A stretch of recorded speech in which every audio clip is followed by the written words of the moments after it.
Guys, welcome back. You right now on your favourite place जो है big FM. और आप इनफैक्ट आज मेरे साथ एक और इंडिपेंडेंट आर्टिस्ट को सुनने वाले हैं। और जैसे कि आपको पता है कि इस वक्त ना हम बड़े खूबसूरत गानों के साथ रूबरू हो रहे हैं, because this is one of my favourite genres which is Sufi music.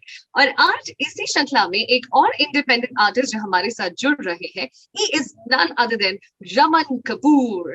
तो ये भी कपूर खानदान के चिराग है और देखते जरा कि क्या क्या बातें होने वाली है आगे। So hello Raman, how are you doing? I am good. आप कैसी हैं Nisha? Absolutely perfect, thank you so much. Raman, आपकी म्यूजिकल जर्नी की अगर हम बात करते हैं तो ये इसकी शुरुआत कहाँ से हुई? इसकी शुरुआत ऐसे हुई, मेरे डैड सीखना चाहते थे अपनी जवानी में। वो ही used to sing.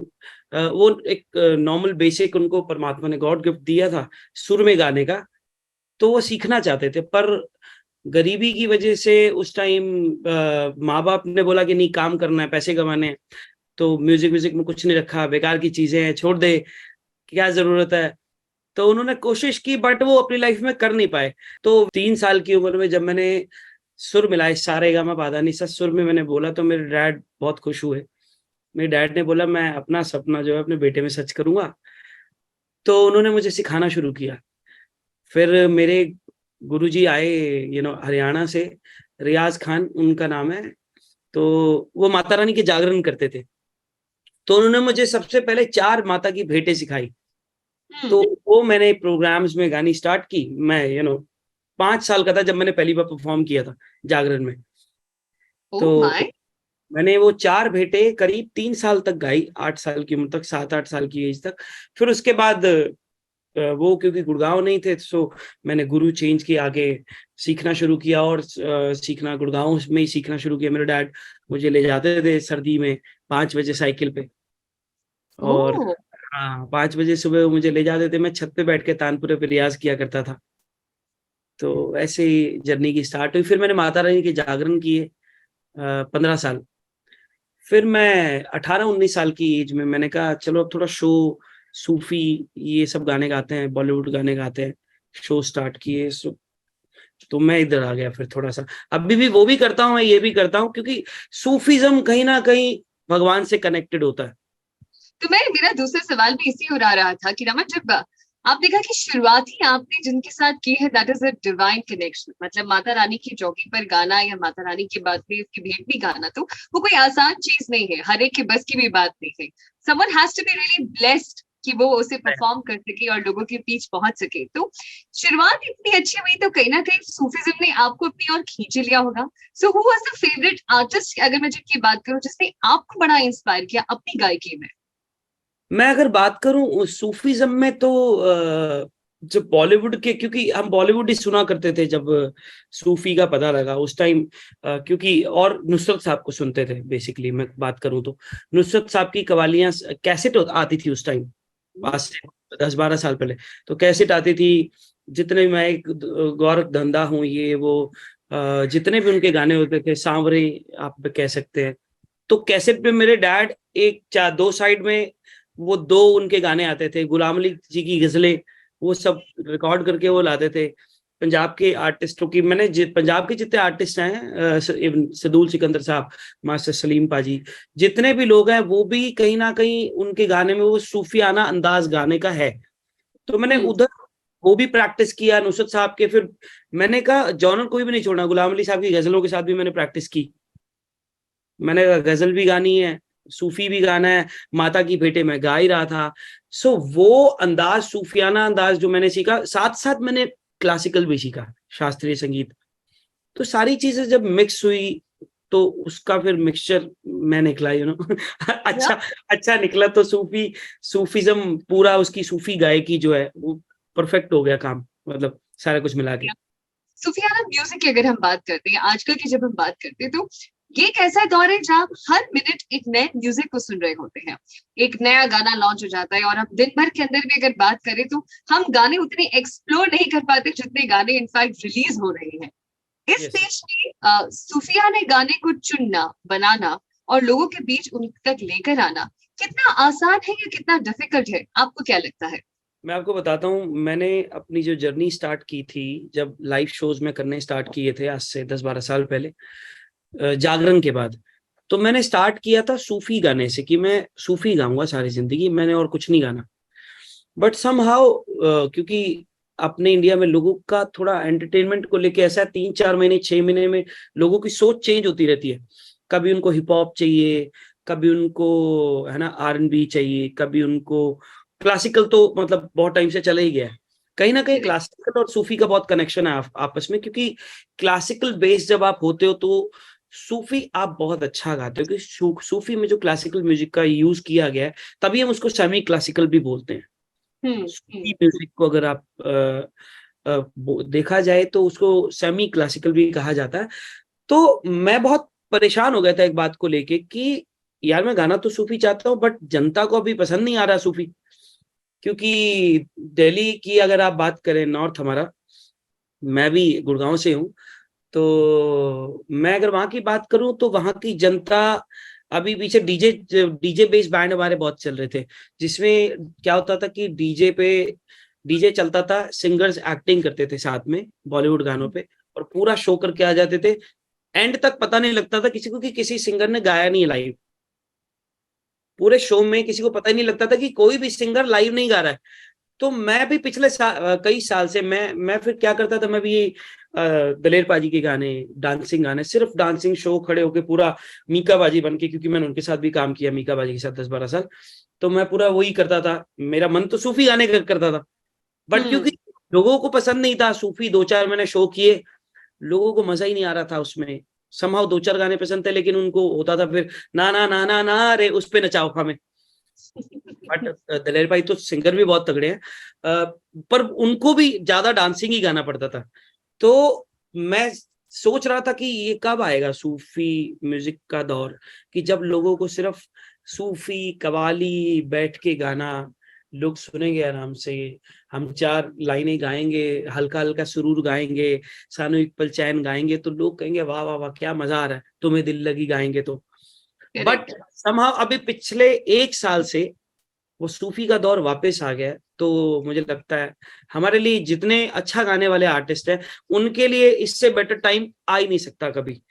But so talking about your journey, बहुत सारे लोग हमारी जर्नी में हमें इन्फ्लुएंस करते हैं, या हम जैसे कहते हैं कि हमारे लाइफ के मेंटर्स रहते हैं, कि हमें किस मोड़ पर क्या चीज सीखनी चाहिए, कैसे सीखनी चाहिए, हमारी कौन सी गायकी इस कदर से होनी चाहिए कि वो लोगों को बहुत जल्दी टच कर जाए। तो we always have different people in our life जो हमें समझाते रहते हैं। तो अगर मैं आपसे पूछूं आपकी लाइफ के वो मेंटर्स के बारे में जिसने आपके जर्नी में आपको बहुत योगदान दिया है, आपको बहुत एडवाइस की हो, और उनकी वो टिप्स आपके बड़े काम आती है आज भी, तो उनमें से कौन होगा? उनमें से the one and only the बाप ऑफ बॉलीवुड, किंग मीका सिंह, उनसे ही मैंने सब कुछ सीखा अपनी लाइफ में। He is my mentor, my after my dad. अगर मैं मेरे गुरुओं, मेरे पिताजी के बाद मैं किसी की बात करूं, उनका तो सपोर्ट मेरे साथ बचपन से था। लेकिन जब मैं ऐसे मुकाम पे था, जब उस आदमी ने मुझे डांटा था, वो बकवास की थी, उसके बाद जब मुझे रियलिटी शो में मैं गया, Saregamapa, I did Rising Star as well on Colors TV. उसके बाद मैंने साथ साथ मीका बाजी को ज्वाइन कर लिया था, आज से 11 साल पहले, इन 2010, 12 साल पहले। और तो उन्होंने मुझे लाइफ में इतना सिखाया, मैंने उनसे इतना सीखा, उनके साथ मैंने वर्ल्ड घूमा, मतलब कोई कंट्री नहीं छोड़ी मैंने उनके साथ जहां मैं ना गया हूँ। और मैंने उनको जब परफॉर्म करते हुए देखा इतने बड़े बड़े कॉन्सर्ट्स में, तो वो मेरे लिए जिंदगी का एक बहुत बड़ा लेसन था, बहुत बड़ा पार्ट था। उनसे मैंने बिजनेस करना सीखा, काम करना सीखा, कि क्योंकि अभी म्यूजिक जो है, म्यूजिक जितने गाने वाले हैं आज की डेट में, आप देखेंगे इतने सारे गाने वाले हैं, इतने टैलेंटेड लोग भरे हुए हैं। हमारे इंडिया में बहुत टैलेंट है एक्चुअली। तो बहुत सारे लोगों का टैलेंट इसी वजह से दब जाता है, क्योंकि उनको बिजनेस करना नहीं आता साथ में। अब भी म्यूजिक बिजनेस भी हो गया, आपको पता होना चाहिए कि how you have to sell yourself. Correct. तो वो आपको बेचना आना चाहिए, अपने आप को बेचना पड़ेगा। आप किसी भी प्रोडक्ट की भी बात करें, so we are like product. अभी मैं अपनी बात करूं, आर्टिस्ट की भी है ना, तो हमें लोगों को एंटरटेन करना है, तो हमें अपने आप को बेचने आना पड़ेगा, कैसे बेचना है हमें अपने आप को। सो मैंने उनसे बहुत कुछ सीखा लाइफ में।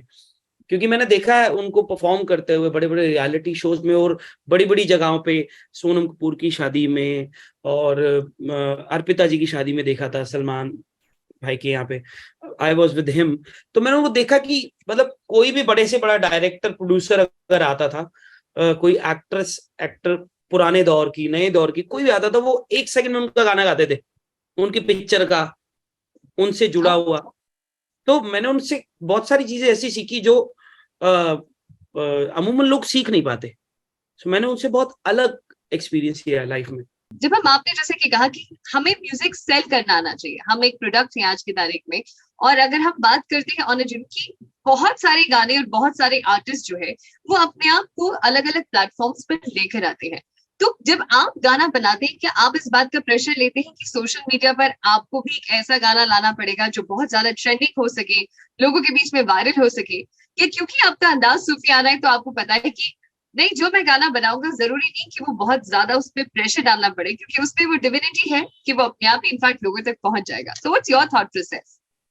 मेरा यही थॉट रहा है पिछले, मैंने जितने भी गाने किए, मैंने जितने भी सेलिब्रिटीज के साथ कोलैबोरेशन बड़े बड़े किए, मानसी खुराना, मेरा भाई मिलिंद गावा, और उसके अलावा इक्का भाई, मैंने जितने भी गाने किए, तो हम जब भी गाना बनाते हैं हमारे दिमाग में यही होता है कि उस गाने को प्रमोशन एवरीथिंग सब बाद में डिसाइड होगा, सबसे पहले गाना अच्छा होना बहुत जरूरी है। क्योंकि जब गाना अच्छा ही नहीं होगा तो फिर उसको बनाने का कोई फायदा ही नहीं है। तो रमन, लेकिन जब हम बात करते हैं आज के म्यूजिक के दौर की, like you know the whole हाँ, शिफ्ट इज हैपनिंग, लोग अलग अलग टाइप का म्यूजिक कंज्यूम करते हैं और सबकी चॉइसेस बड़ी अलग है, और उसमें एक ऐसे हमारे सूफी के कुछ गाने हैं, जैसे आपने कहा कि नुसरत साहब के गाने हैं, राहत फतेह अली साहब के गाने भी ऐसे हैं जिन्हें हम याद करते हैं बिकॉज वो लाइन्स हमें याद है, वो गाना हमें याद है, हम उसे साथ गुनगुना सकते हैं। और जब हम आज के दौर के गानों की बात करते हैं तो कहीं ना कहीं वो कनेक्टिविटी हमें लगता है कि इज मिसिंग आउट, कि हम उन गानों को ज्यादा देर तक शायद इसलिए भी नहीं याद रख पाते क्योंकि बहुत सारा म्यूजिक इनफ्लो होता है। तो आपको क्या लगता है सूफी गाने में लिखावट किस तरीके की होनी चाहिए कि लोगों को वो ज्यादा दिनों तक उनके दिलों में वो रह जाए, बस जाए, वो गाना उन्हें जब भी कहीं सुनाई दे तो वो उसके साथ गुनगुना सके? मुझे लगता है कि जो क्लासिकल का दौर जब था, पहले जब पंडित जसराज जी गाते थे, भीमसेन जोशी जोशी जी गाते थे, जब ये लोगों का वक्त स्टार्ट हुआ, आप देखेंगे तो म्यूजिक वो क्लासिकल ही था और वही चलता आया। बड़े बड़े कॉन्सर्ट्स लोगों ने सुनना, लोगों ने जाके बैठना 3 घंटे इतने पेशेंस के साथ, लोग देखते थे हाँ पंडित जसराज जी आज राग भैरव गाने वाले हैं, और एक ही राग 3 घंटे चलेगा। तो आप बिलीव करेंगे उसके लिए कितने पेशेंस रखने पड़ेंगे आपको। आज की जो जनरेशन है उसमें पेशेंस नहीं है, प्रॉब्लम सबसे बड़ा ये है। पहले एंटरटेनमेंट इंडस्ट्री का जो टाइम था, म्यूजिक का जो एक तरीका था, लोग 3 घंटे आप देखो एक राग को पूरे पेशेंस रख के सुनते थे। आज क्या हो गया कि पहले 4 मिनट का गाना होता था, फिर 3 मिनट का, 2.5 मिनट का हो गया, फिर क्या हो गया, अभी 1-1 मिनट के लोगों ने रील्स बनानी स्टार्ट कर दी, क्योंकि लोग बोर हो जाते हैं, लोगों के पास टाइम ही नहीं है।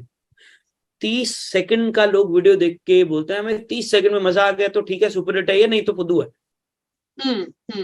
हाँ, तो अभी दौर इतना बदल गया। मुझे लगता है कि ये जो क्लासिकल म्यूजिक है, सूफी म्यूजिक है, इसके लिरिक्स, इसके शब्द, इसमें जैसे ये जो हल्का हल्का सुरूर है, अब ये अगर आप पूरा गाना सुनेंगे, इसमें जितने शब्द हैं, शराब कैसी खुमार कैसा, ये सब तुम्हारी नवाजिशें हैं।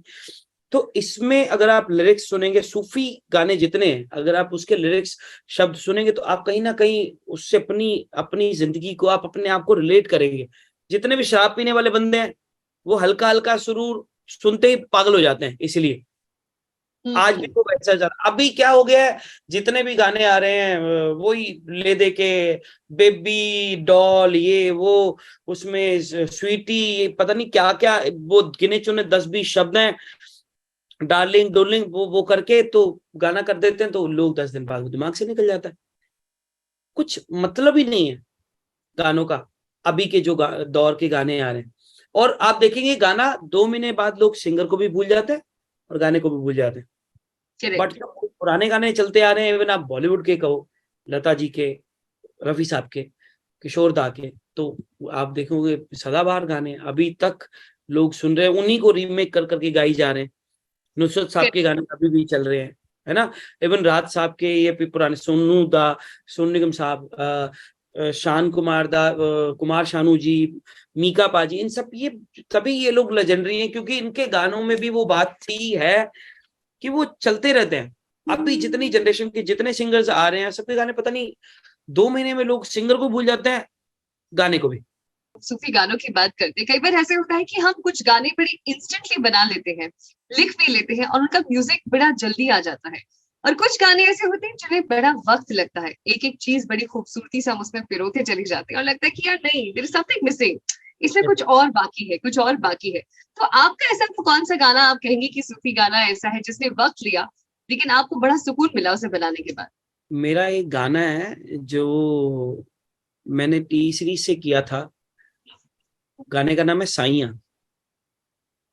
वो आया था, अच्छा देखो कमाल की बात है, जो सिंपल रोमांटिक डांसिंग गाने बनाए वो हमने फटाफट फटाफट बनाए, मैंने 15 मिनट में वोकल किया और ठक ठक ठक ठक ठक ठक करके हमने म्यूजिक बना दिया। और जब मैंने वो साइया बनाया, और अभी मेरा एक गाना आ रहा है जुगनी, जुगनी को हमने नए थोड़े स्टाइल में बनाया है। उस गाने को और वो साइया गाने को बहुत टाइम लगा।